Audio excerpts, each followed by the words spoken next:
Alright, this may be one of the more complicated things I think that you have to do with an Apple, and they're gradually getting rid of this because it is kind of a difficult way to operate the transfer of files from the iPad, which is over on this screen, to iTunes, which essentially puts it on your computer. So there could probably be an easier way to do this, but right now this is what we're stuck with. So I have a movie here that I would like to put on my computer so that I could edit it on iMovie in the computer, which is a little more advanced, a little more robust.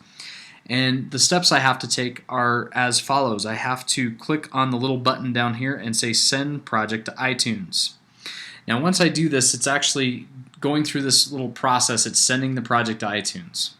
And here in a second, we're going to actually, using iTunes, we're going to see exactly what that looks like, and we're going to be able to access the file. So we have to let it finish sending the project to iTunes. It's basically moving the file into a place where iTunes has access to it. We'll give it a couple more seconds. Now keep in mind, while I'm doing this, I am hooked up already with a USB cable, which you're going to want to do. It's hooked up with the USB cable directly to my computer, and I have iTunes open. So I'm doing this all kind of at the same time so you can see what both sides can do. You could say send to iTunes here, and then the next time you sync, it would be ready to go. So you don't necessarily have to have it all hooked up at once, but that's what I have. Alright, so now over here it says file sharing. These are the apps that can transfer documents between your iPad and the computer. So it's not just this app that you can use, but you could go into Keynote, for instance. You could make a Keynote on your iPad and transfer it to Keynote on your computer, and this is how you do it. So once I've done that, I have to select the app, and you will see now that I have apps that I've done that with. So here is the Tales from Down Under movie that I have basically shared to iTunes.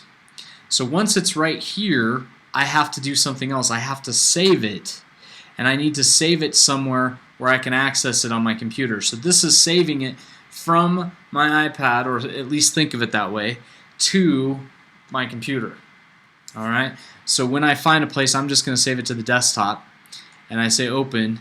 It is going to actually save it, and you'll see right up here it's saying copying this right to the desktop. Now once I have it on the desktop, now I can use it for all of my other applications. So I could use it with a larger application, and it's giving me an iMovie file that's ready to roll. You will find that some of these movie files will get extremely large. So sometimes you might want to transfer them this way to your computer just so that you can delete them off of your iMovie account, because the files get really, really big.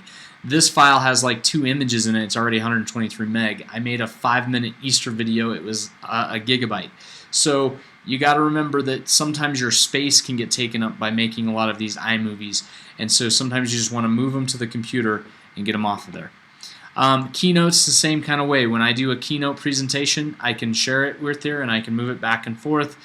You'll find that a lot of different apps actually use this, and so this is really the same process that you'll use for all of those different transferings. But this is how you get it from your iPad to iTunes and then eventually onto your computer.